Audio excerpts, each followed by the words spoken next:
special interview, more to explore, and another great opportunity to learn. So, Steve, why don't you do for us a little bit of, some intro into our special guest today? Yeah, our guest today is I would call you a Des Moines icon, James. Mr. James Biehn, who is a guitar, oh man, Extraordinaire. oh, so extraordinaire. I actually, in John's podcast, when we interviewed him, I mentioned you as just probably, in my consideration, humble opinion, the best slide player probably in the region around Iowa. But that's my accolades for you, James. And I appreciate that. Yeah.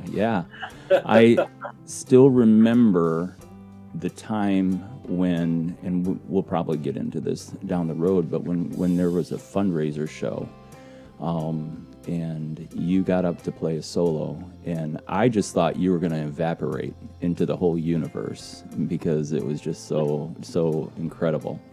But James Biehn is the owner-operator of Central Iowa Music Labs, and is had a dream about that, and now getting ready for an expansion out to Waukee, I believe, is where the new studio's at.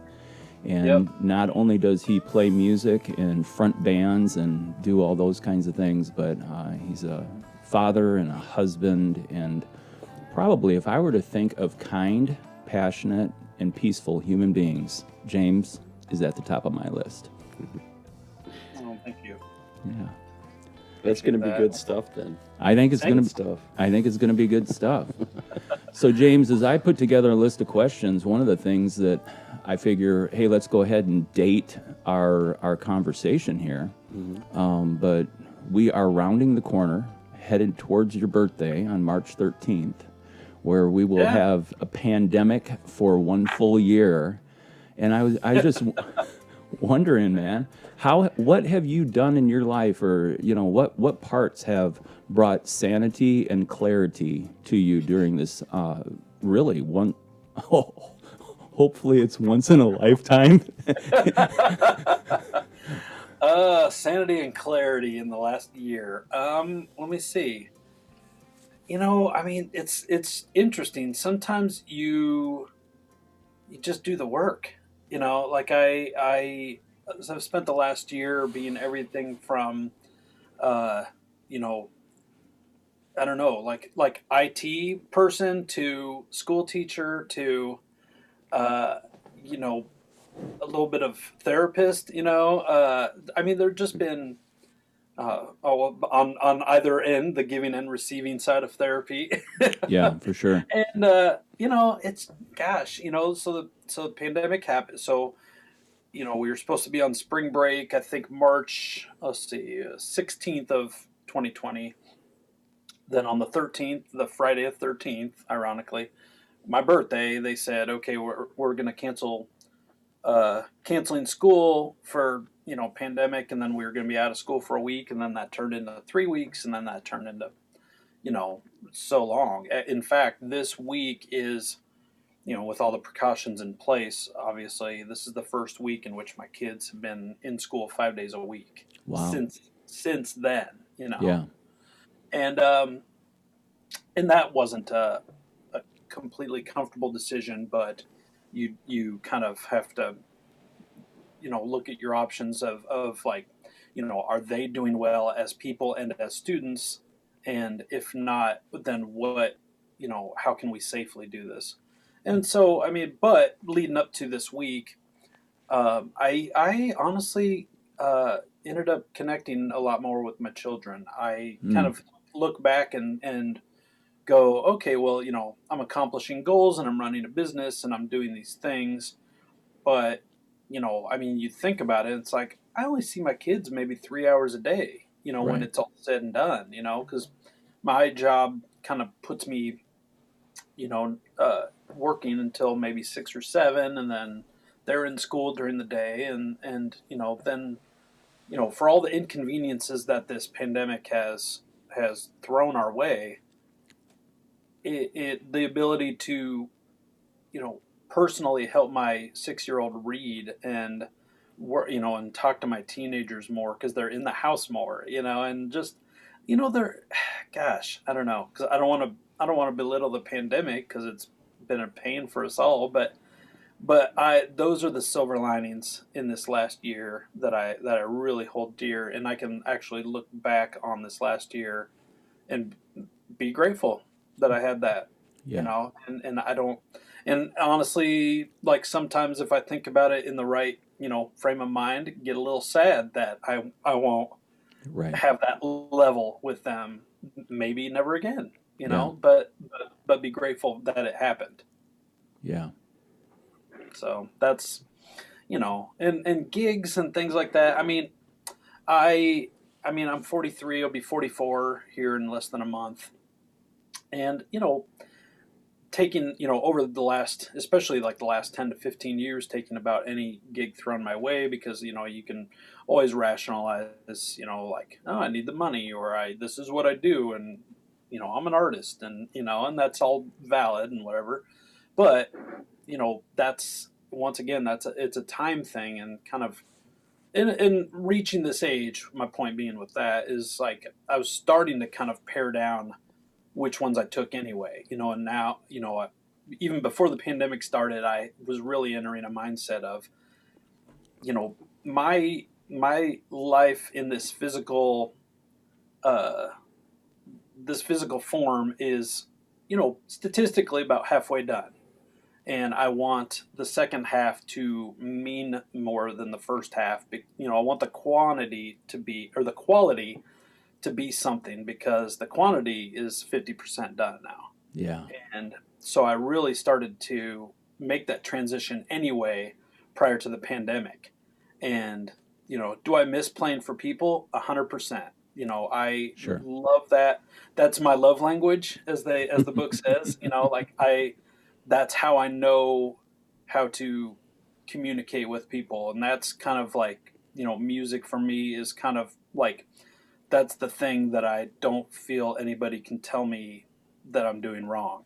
Mm. Like anything else in my life, finances, parenthood, like, my joke is everything else in my life is a relative struggle, but music is like the one thing where I'm like, I got this. Yeah. But, uh, just, do I miss playing for people? Absolutely. Do I miss, taking every gig I can, especially in the summertime when it's like 4 gigs a week and it's just running ragged. At this age, I've been gigging since I was 15 was my first gig, Yeah.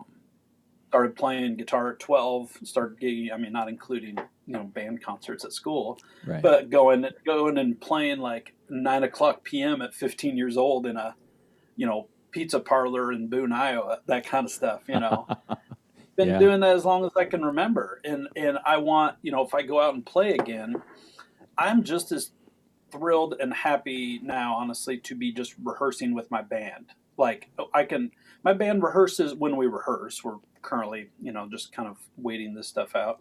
But when we rehearse, it's like 10 a.m. on the Saturday. And I love that. I can, I'm not just groggy on Saturday morning, like I just, I just, between late nights and the time it takes away, like I love putting my young kids, my young kids are 4 and 6, and I love doing bedtime with them. Yeah. And it's just not at this age, the gigs just aren't, and they're just not worth it in that sense anyway. Yeah. But also, the people that have grown up with me and come out to see me play, uh, you know, my joke is kind of like I used to play for the let's get drunk and take somebody home crowd, and now I play for the we got a sitter and we got to be home by 10 crowd, you know. and I'm in that boat too, It's like I don't have ulterior motives with going out to play. I want to play, and I want it to feel sacred, and I don't want to just have it be somebody's soundtrack to their debauchery. And that's all. Like, if that's the mode they're in, fine, but it's just not where I am. Yeah. You know, it was interesting as far as like James and I have a history in that he was my teacher for a little bit. And I believe that if anyone had been out to a Patterson 216 show and heard any original that I had written, James had a little bit of DNA in on those things as he gave me feedback from the songs that I was writing at the time. And I came to James to learn guitar, but then it evolved into a songwriting workshop. And every week I'd show up and he's like, "Hey, what do you got new? Hey, what's going on?" You know, and it was the good mentor push. But much like you, James, I think the reason why I started a band was I wanted to prove that I could get out in Des Moines and I could book gigs. And then at the time, it was right in and around 2007, 2008, the banking crisis. I was a mortgage loan officer at the time. And literally, gigging kept my house.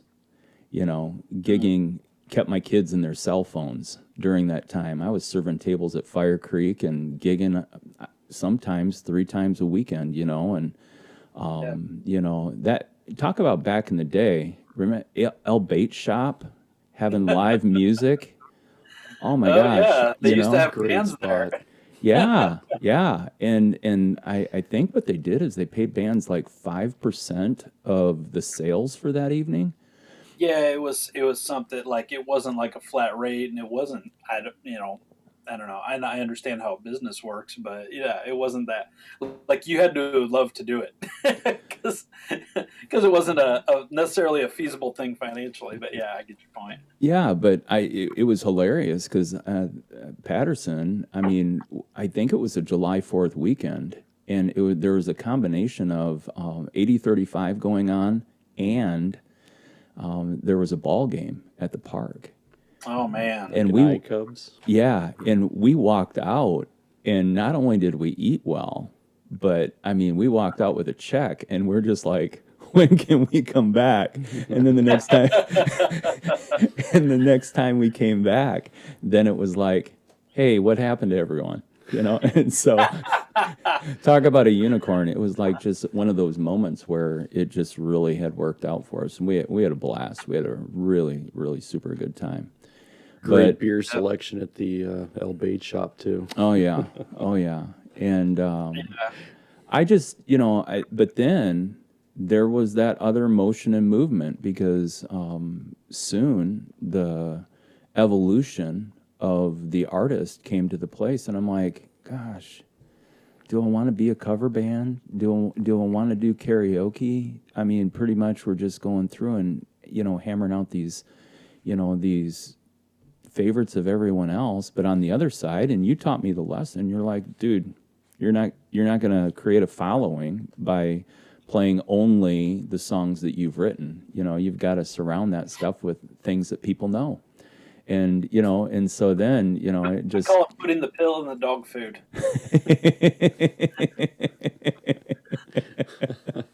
oh man. So I love what you're saying. The other thing that I hear that I think is brilliant is you introduce to an audience that as they hear this interview or watch this interview, you have spoken of a mighty bridge that Father Richard Rohr, a Franciscan priest, brings up, and that you have first half of life and second half of life. And it sounds like you're crossing over that bridge. And the things that are becoming important or have become important are the things that in quality lift your spirit in a way that you never even knew probably was possible. And yet now you are discovering. And so it's in that discovery that you find how holding those babies close really does matter, doesn't it? I mean, yeah. I mean, not just to me, but to my hope and prayer daily is that my kids go out. It's so to relate a quick story regarding this. Uh, I was at the bank yesterday, and my kid is my oldest biological child. I have a stepson who's older, but my oldest, he's 16, has a job, has a car. And, around home, sometimes you get these 16-year-old emotions and, back talk and that kind of stuff. But went into the bank and they said, "Oh, your son is the one with the hair and the thing," because he had anyway. They Yeah. described it, Yeah. and I was like, yeah, and they all the tellers were like, "I just really like that kid. Like he just comes in and he's so nice and I'm like, if if that's worth putting up with whatever we endure at home, you know, because you do want your children, and I think that comes more from the parents' actions than it does anything you tell them, because they don't care as nearly as much about what you tell them to do. If you're not walking your walk, Yeah. then it's hollow, But so the fact that they kind of like made it a point to kind of go, "Oh, hey, your kid really treats us all nice and is respectful," and I'm like, man, because sometimes we'll argue about school things and whatever, but at the end of the day, I'm just like, that's so meaningful to me. Like the fact that he goes out there and is a bright spot in the humanity that he engages with. Yeah. And so like that, he's not particularly, doesn't have necessarily any sort of like life goal or plan right now, and that's fine. Like I tended to at that age, just because I just, since 12 or 14 or whatever, has just been singularly obsessed with music, and he's not that way now, but I have to remember, like, that might happen later. What matters now is that he is being that person, and and I couldn't be more proud, actually. So it means a lot to me that, or like having those having a good family bond that way and being able to communicate and everything, that means a lot. But even more so, I mean, he'll be out of the house in 2 years, Right. and the fact that he's already kind of going out, and that has a domino effect, I feel. Like if he can go out and be one of those forces that radiate some positivity, gosh, we could sure use a lot of that right now. Yeah, for sure. Definitely. So I feel good about that, and I trust in that. Yeah. So I was just thinking, when you're thinking about, you talked about your life, and was there a moment in your life that you would point back to that says this kind of shaped who you were? Is there a moment, or even was it a progression? There have been like signposts, I think, throughout. Like, gosh, I started playing at the age of 12 because I saw a drummer and a guitar player play in the junior high talent show, just two, and there were no vocals. They just did Wipeout and Wild Thing, just one guitar and a drum kit, and it was that whole like heaven's parting, choir of angels singing moment for me. Like no lie, like it was like I think, and I try to relate this to my students, is sometimes like their students or people kind of see that type of thing as like two levels. One, I don't play anything, or two, I'm selling out Madison Square Garden, and there's no in between, And so to see it happening in front of my eyes was really like, oh, you can do that, like, and maybe I can do that, And so a couple months later, that, I mean, it stuck, and I found a teacher in my hometown of Norwalk, which is just south of here, and started lessons. But then, like, the more I went along, and I got, that first teacher was kind of a fundamentals kind of teacher and showing chords and such, and then my next really like 3 or 4 teachers were like,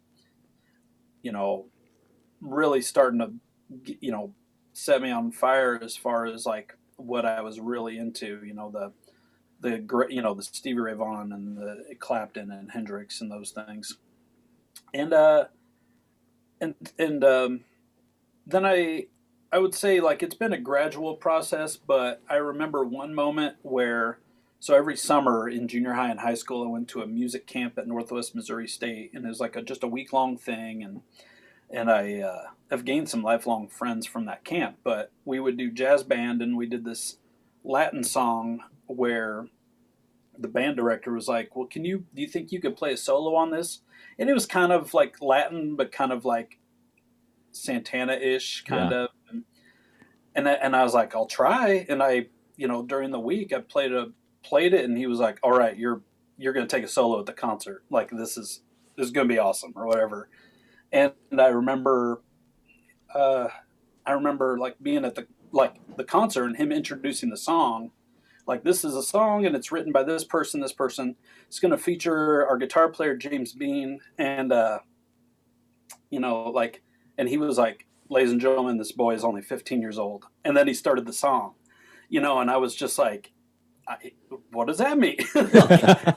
like, it's just like, it was kind of that thing where I didn't, like you kind of, I don't know. I just was really excited about playing, and I had no other aspirations other than that. And, the fact that he kind of pointed that out, it was just like I can look back on that and see that as a special thing, even though at the time I was just kind of like I'm just here to play, like Yeah. but kind of I can definitely like point to that as a definite signpost of like, keep doing what you're doing, Yeah. And I felt like, so then fast forward to I think 2002 or 3 summer of 2003, my wife and I had just started dating, and I had befriended, like, if you're familiar with who Derek Trucks is, which I know, Steve, I know you are, just making sure. So Derek Trucks is he's my favorite all time guitarist, and I had been to enough shows to befriend the bass player in his band. Oh, wow. And by that time, especially, because I just started dating my wife, and prior to that, it was just like, I have the night free. Let's drive to Chicago and see and see the band. It was just like I was just doing that obsessively, and the bass player called me and he said, "Hey, I was planning on seeing them in Iowa City the next night, but this was like a Monday afternoon." And he was like, "Hey, we're here early. They got an open jam at the venue we're playing at tomorrow night. Come and hang out." And so I called my then girlfriend at the time and was like, "Bass player Derek Trucks invited us to Iowa City," which is like 2 hours away from Des Moines. And she was like, "Okay." We didn't have her. My stepson was at his dad's, and we went to Iowa City. Brought my guitar, and the band was all just kind of like hanging out and playing pool and whatever else. And I signed up on the sheet for the open jam, and I got up and they picked a blues tune, and they pointed to me for a solo, and I started taking a solo, and I was about halfway through the solo, and Derek walks onto the stage and plugs into the other amp. Oh, and, wow. Like midway through my solo, and I'm trying to not pee myself, and just also, once again, trusting that idea of like, clearly there's something about this. And I try not to take credit for it because I don't feel like I can, in that sense. Like, I feel like, I don't know. It's just, and then we ended up playing like 2 or 3 more songs where it was just he and I, and like a couple of his band members then got on stage and joined us. And, and somewhere I have one picture that Jessica took, and I cannot find it. Oh, no. This is all pre-social media, and there, I had a little digital camera that you then have to plug into your computer, and I did, like, it's somewhere of he and I playing like face to face, playing on stage. And but of course, then we then like leave at midnight, and I call my mom at midnight, like, "Mom, you never," that kind of thing. And just sorry, it's a little bit of a ramble here, but the No, idea it's of like good. these little signposts, these things of like you're, this is, yeah, do this, like keep doing this, like this is, there are no accidents. This is this is your love language. Like I said before, this is your joy, and it remains that way, and it's, so just, yes, while there's been a gradual evolution with it, I also, there have been things telling me like this is the route. This is, this is your life. So and that's where we are now. One of my favorite times that you've been on stage, and it was a delight to be able to watch, was when your band fronted for Jason Isbell. Hmm. Mhm. I mean, I would second that. come on, dude. I mean, that was that. I mean, there are catalytic some different things. Like, I remember when you pulled me aside at the studio and you're like, "Hey, dude, there's this new band. They're freaking awesome," and it was Dawes that you introduced me to. And Yeah. just to see their progression and development and stuff like that, and I don't even know. I think because you and I had drive-by truckers kind of as a commonality group that we listened to, then when Jason split off, I just naturally followed Jason. And the 400 unit, that's the unit in the hospital for the insane asylum, but then it's Jason Isbell in the 400 Yeah. unit. I'm like, Yeah. oh, such appropriate Southern humor. I just love that. And then Yeah. and then he goes and gets all connected with Amanda. And I'm like, oh, so a little bit of crazy goes a long way. And yeah, you've got to keep that close, even when you're skipping out on the bottle. And so, but Yeah. man, that show, dude, that show was just, as a friend, I was just so excited for you. And then to get to experience it in that whole thing. I mean, what was it like to share stage with Jason?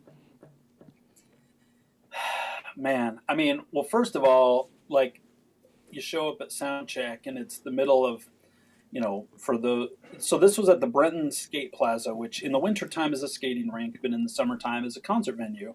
And they've really, I feel like they've done a good job with it. And, you get there early because you sound check, but you got to wait because they're sound checking first. And then you kind of get the leftovers insofar as like where you set up on stage and that kind of thing, sometimes there's only room for like a drum set and the whole band's up there. But I mean, it was all right. So get there early enough and watch, like, looks like Jason has just gotten out of bed, like his hair's not combed and it's just like, and like Sideshow Bob or something.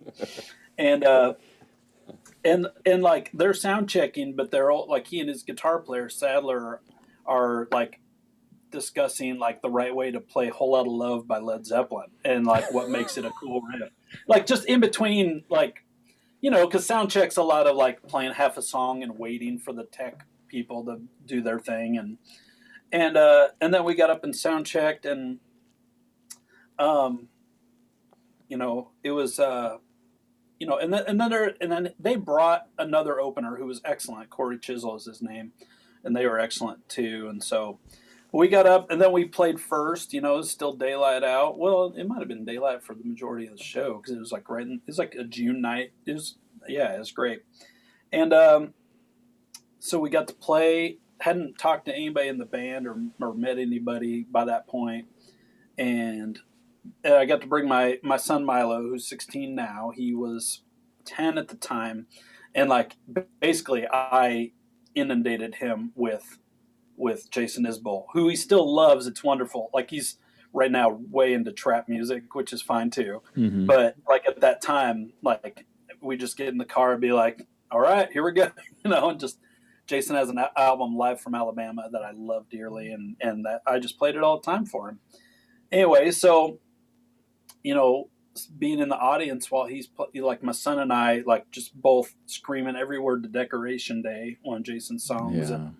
And having that moment with my son and one of our favorite artists. But then at the end, the promoter, who's become a friend of mine, Tom, was like, "Hey, do you want to meet Jason?" And I'm just kind of like, I like meeting people like that, especially if they're a hero of mine. But I understand that they're people, and I don't want to weird anybody out. Yeah. And Tom was like, "No, it's fine. He's just back there having a cigarette and whatever."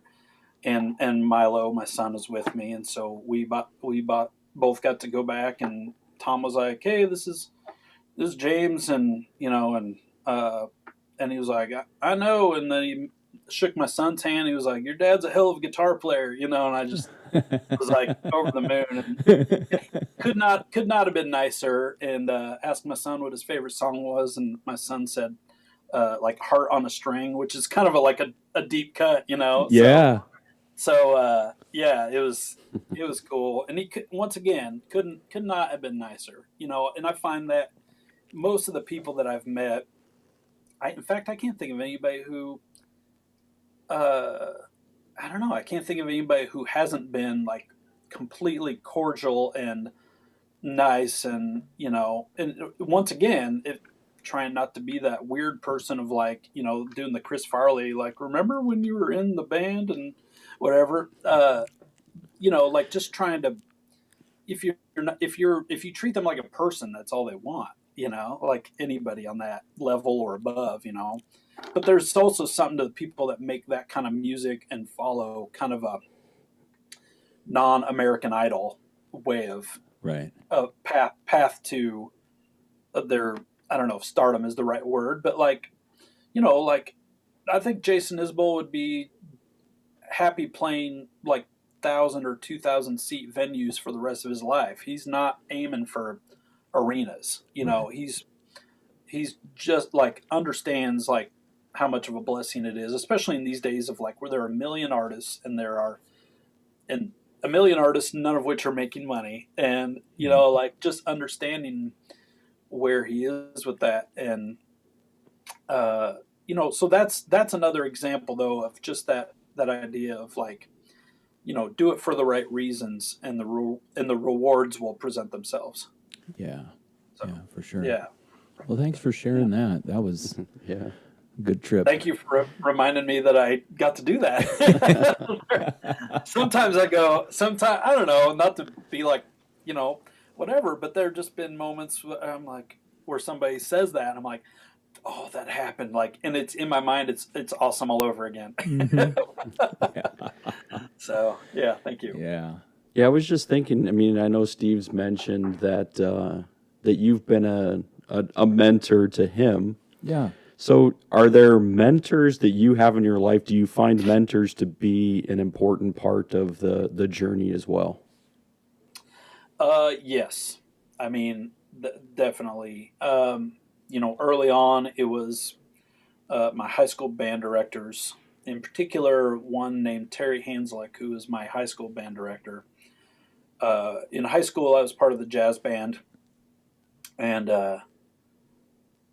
jazz band wasn't so. Backtrack. So in junior high, I had no intentions of being in jazz band. I just started playing guitar. I had played maybe a year, and the junior high jazz band needed a guitar player for a contest because the other guitar player had a swim meet the same day and couldn't be there. And so my directors, two band directors, came to me and they were like, "Well, you play guitar. Let's do, we're going to put you in jazz band for this contest." And I was like, just barely playing like Elvira by the Oak Ridge Boys. And that was like the extent of my ability. I was like, "What are you talking about, jazz band?"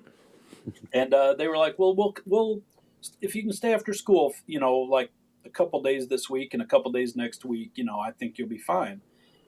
Total faith in me, more than I had myself, and gave me, taught me some like BB King licks and some things where like by contest time I was able to actually play a solo, which I had 3 weeks prior never ever done ever. Wow. Like, and granted, it wasn't like total improv. It was something where I had to like go over and over and over, and it wasn't a terribly complicated thing, but I had, and then, so that was my entry into jazz band. And then in high school jazz band, we won first place in the state 2 years in a row.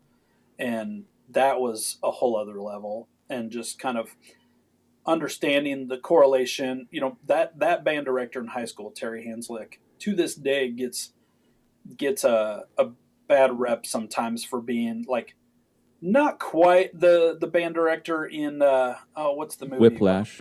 Whiplash, yes. Oh my gosh! So he was that intense, maybe not that intense, but very intense. Oh yeah, like not throwing things at students, but very much like yelling for sure. And I used to joke that he made the trains run on time. It was like that kind of thing. Right. But I also saw the results. And at the first year he was at our school, he cut the band program like in half as far as people that participated, because all of a sudden here was somebody that really cared about it sounding good, not about how many people could be involved, which, there are pros and cons to either of those. But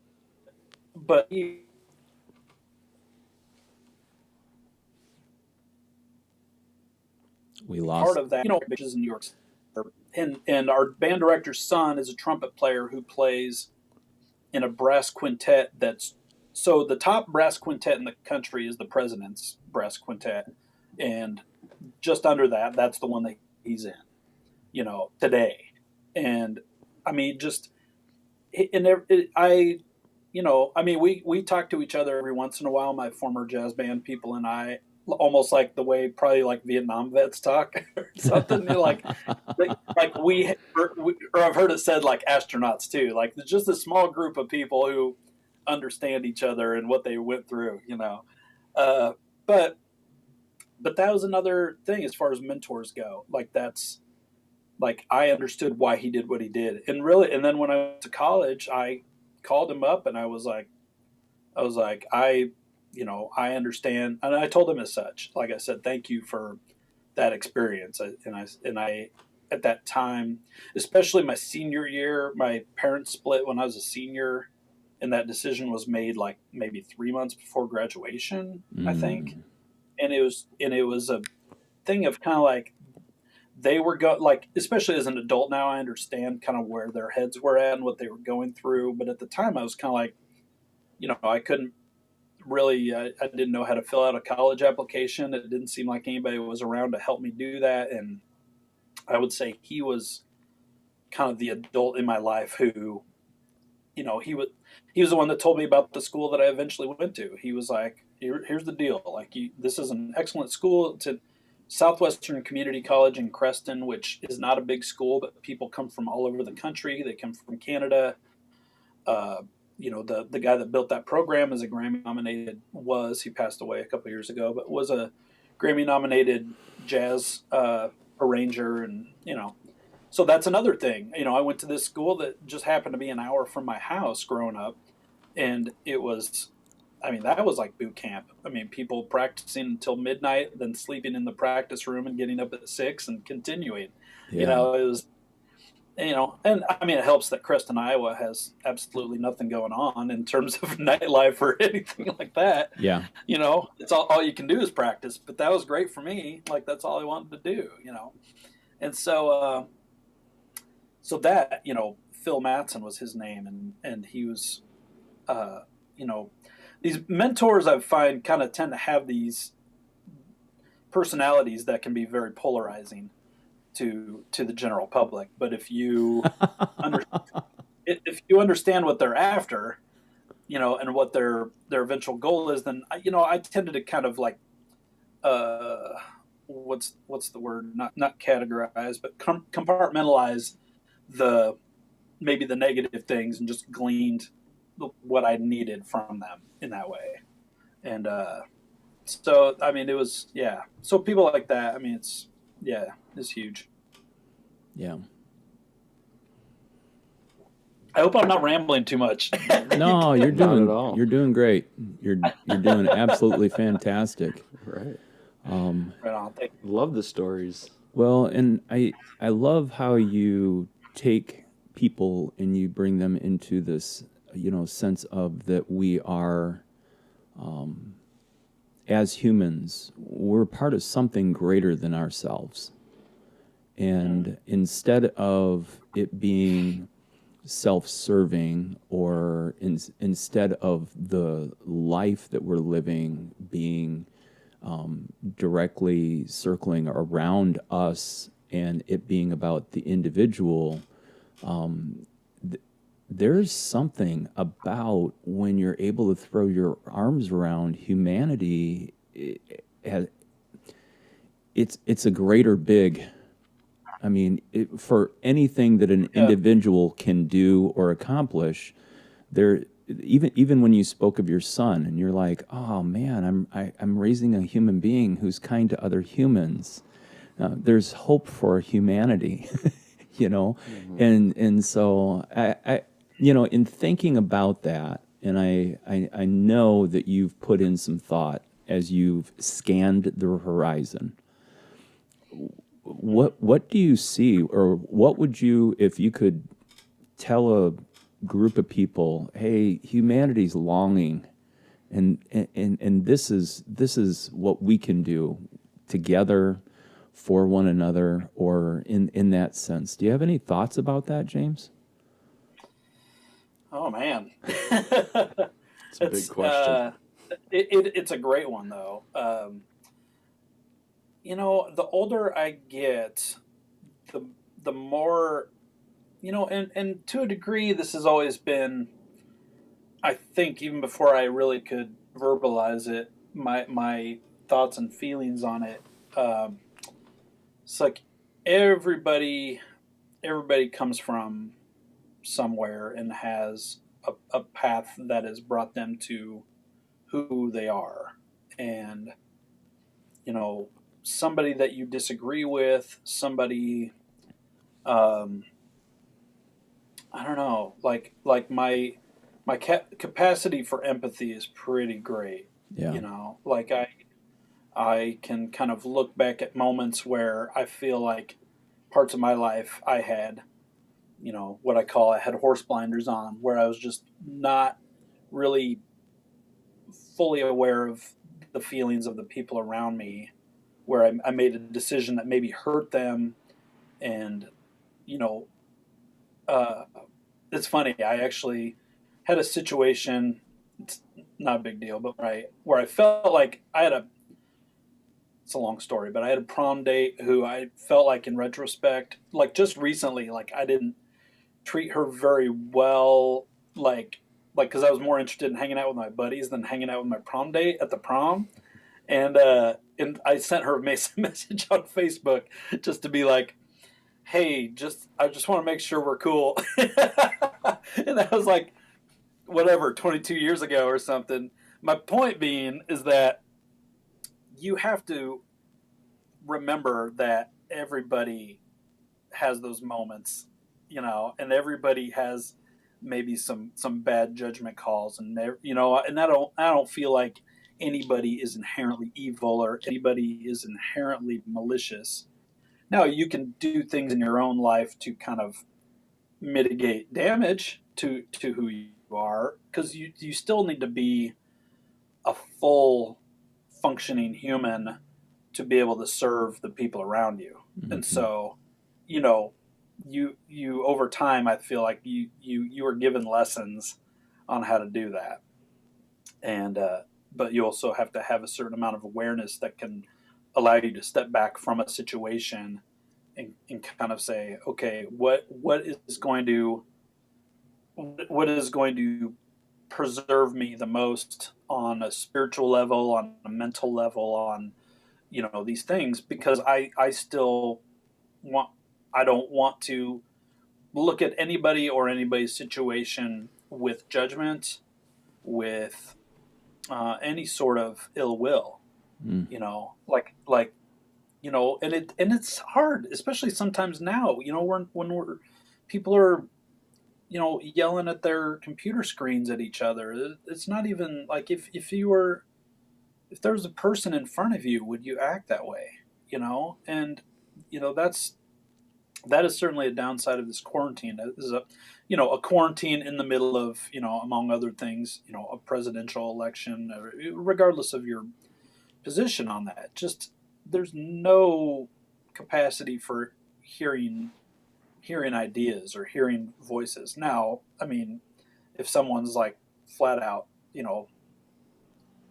touting white supremacy, that's one that's one thing. Sure. But I mean, you just gotta, the idea of trying to understand where somebody's coming from. And I mean, these days we fill our lives up with all the gadgetry and all the, we have a phone with us now. There's no downtime ever, and that's, I know for me personally, like that's like, like I've told myself as soon as my contract is up, my smartphone, I'm going back to like a sliding QWERTY keyboard and ditching all the apps. Would it be detrimental to my business? Possibly. Would I feel more and more human as time went on? 100%. Yeah. And technology is obviously great for this. Like, you guys call me from Chicago, and I love it, and I am honored to be a part of this. But I don't know. We are in a position where we're gradually losing our connectivity to each other, and our faith in that idea. Yeah. And I don't want to see that go away. I mean, I don't.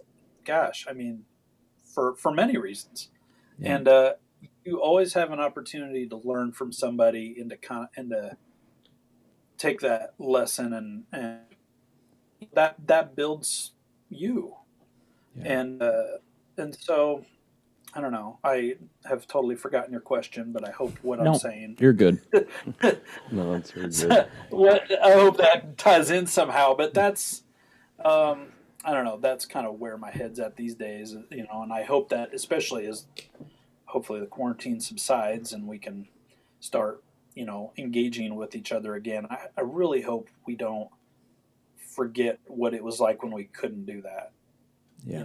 That's my fear, is that we get like, for a week we're like, oh, that sucked, and let's everybody hug each other and let's do this, and then a week later it's like, I don't want people to retreat from that. Like, I want everybody to kind of like, charge forward with that idea of like, let's remember how horrific that was, and how, well, you can base all your decisions in, that book, Conversations with God. You can base every decision is based on love and fear, and I opt for love more than fear. Yeah. And just to recap, what I heard you say was that other people matter. We can learn from them. That dignity and how we treat other people, that matters. And this is one of the goals of Cut Daisies and Unicorns, and getting the stories of other people out is giving a platform that people would just slow down to be able to listen to someone who's not like them and be able to gain whatever they can pick up from that. And so your answer is very helpful and is a perspective. And I just want to encourage you in that. That is, again, one of the things about you that I would describe you as is you are a man who loves humanity. You love other people. You definitely have a wide margin quotient for others and others being themselves, and yet you're not bashful about saying, "Come on, can't we love each other?" No, and that's, I mean, especially with a predisposed Midwestern type of personality, sometimes that does not come as naturally as I'd like it to, but once again, like, you have to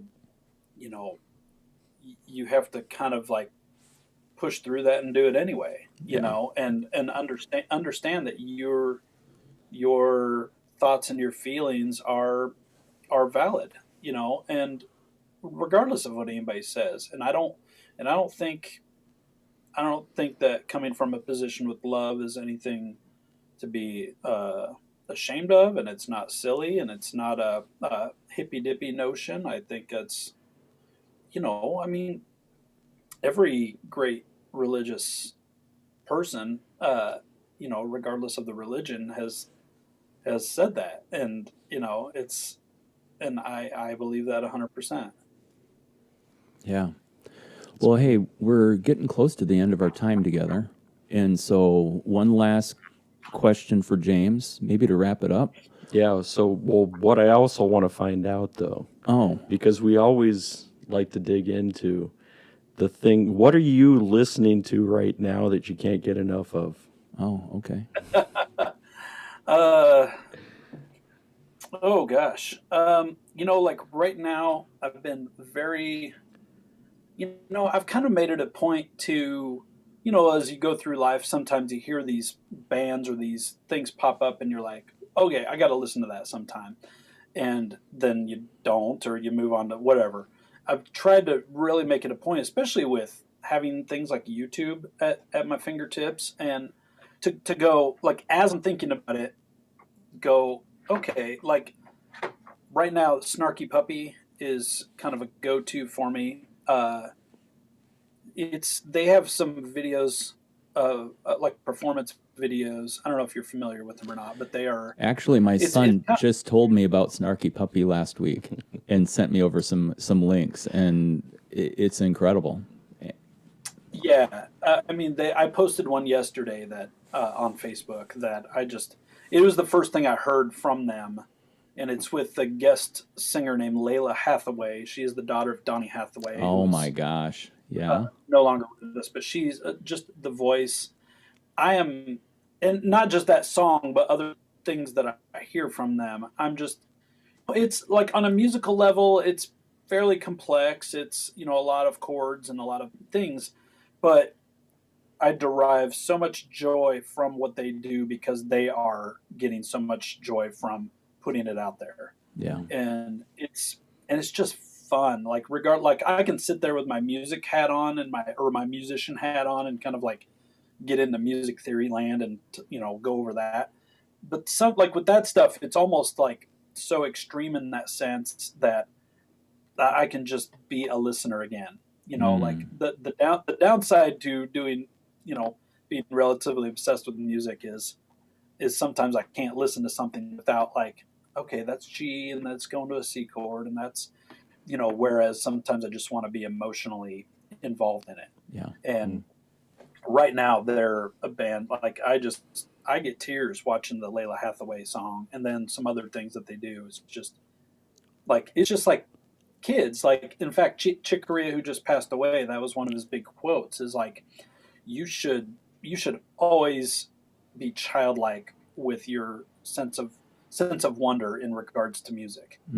Like, it should always be a playground. It should not be put in a glass case in a museum or treated as this only academic thing, and if you don't understand it, then you must not be good enough or anything like that.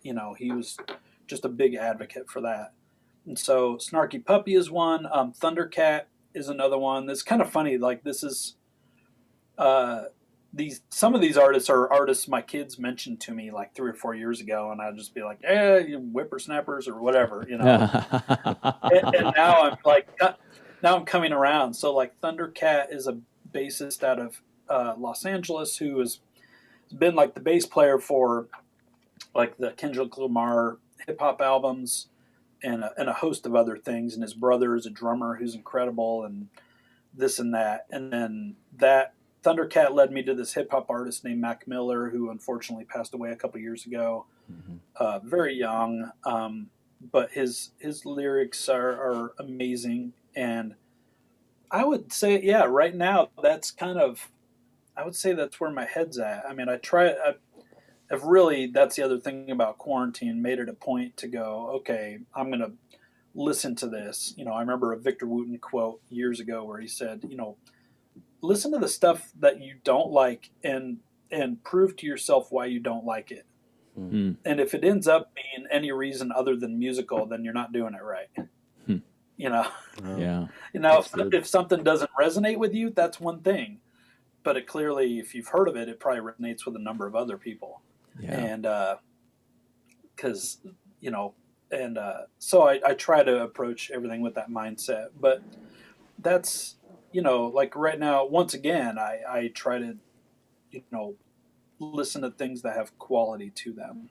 Yeah. And and try to do the same with my children, play, whatever in the car on the way to school, that kind of thing.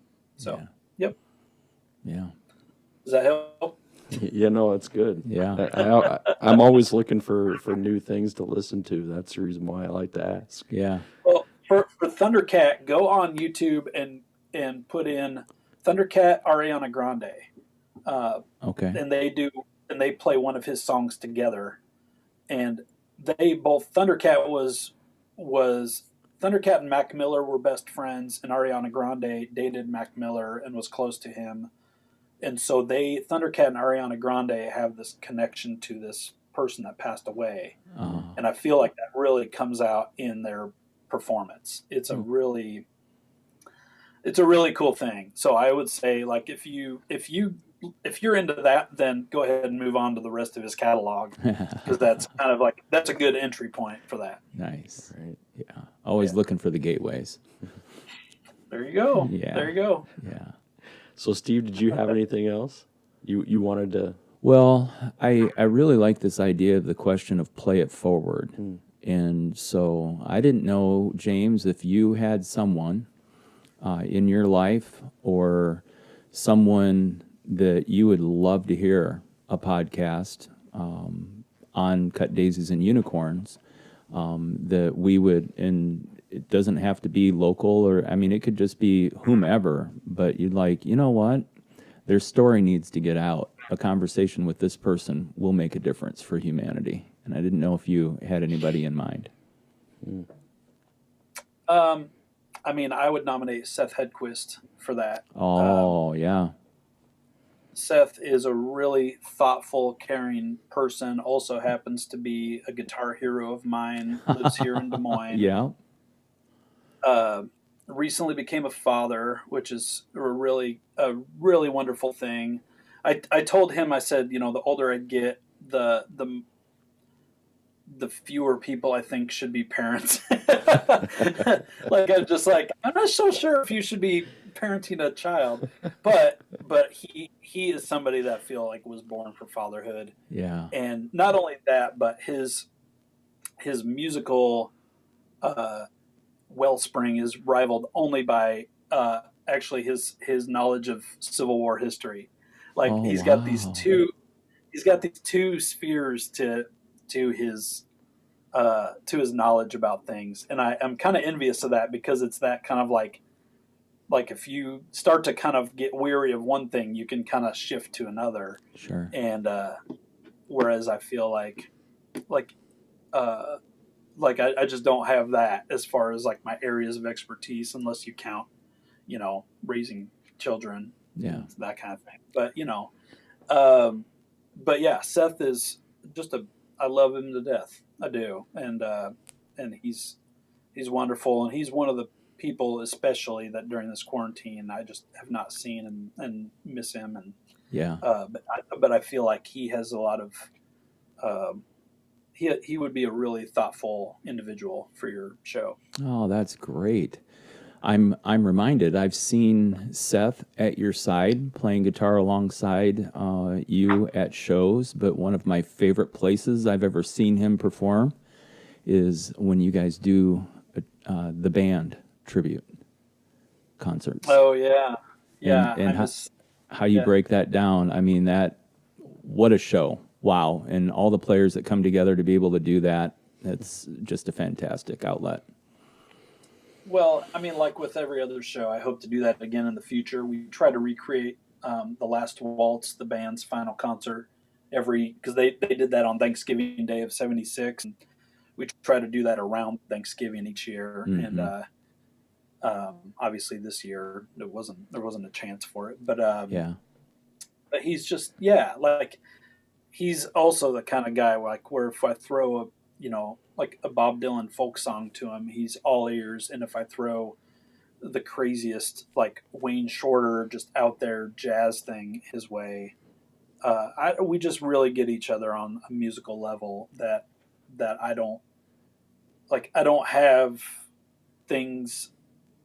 That's just the people that kind of I can do that with in my life are pretty rare. Right. And and I've valued. So yeah, I recorded an album just I don't know 3 or 4 years ago. That's on all the it's on the streaming platforms, Yeah. as well as on iTunes. If you care to purchase, that would help me out. I would like that.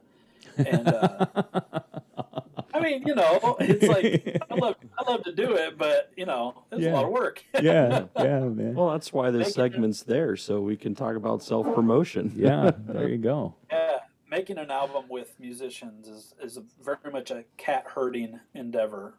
Just trying to, So, and then personal social media, Twitter and Instagram. You can find me at James on Guitar. And then my music lesson studio is Central Iowa Music Lab. We've been going strong since 2009. Just opened a second location. And you can find us at Twitter and Instagram at DSM Music Lessons. And so there you go. That's my life in a nutshell. Well, James, thank you so much for joining us today. And the conversation has been delightful and definitely didn't short us on anything on what I was looking for. So, well, I really appreciate having me. I listen to podcasts all the time. It's cool to be part of one, especially if you two are involved. Thank you for having me. Well, I appreciate your time and in the openness that you had about all kinds of your journey. So, yeah, thank you very much. yeah. Well, let's do it again sometime. This is fun. All right. Thanks a lot, James. We're going to let you go, and you carry on your business back in the 515. And for everybody who's listening on the podcast, we would just encourage you to tune in, go to YouTube and catch James. You'll see him live and real and kind of put some soundscape to the things that we talked about today. And we will continue with our thoughts, Cut Daisies and Unicorns. I think based on this whole thing, we'll probably do a Phil and Steve edition and just kind of talk through some of the things we've discovered. And that'll be an addendum to that. But for now, I'm going to say goodbye. Take care, everybody. All right. Thank you.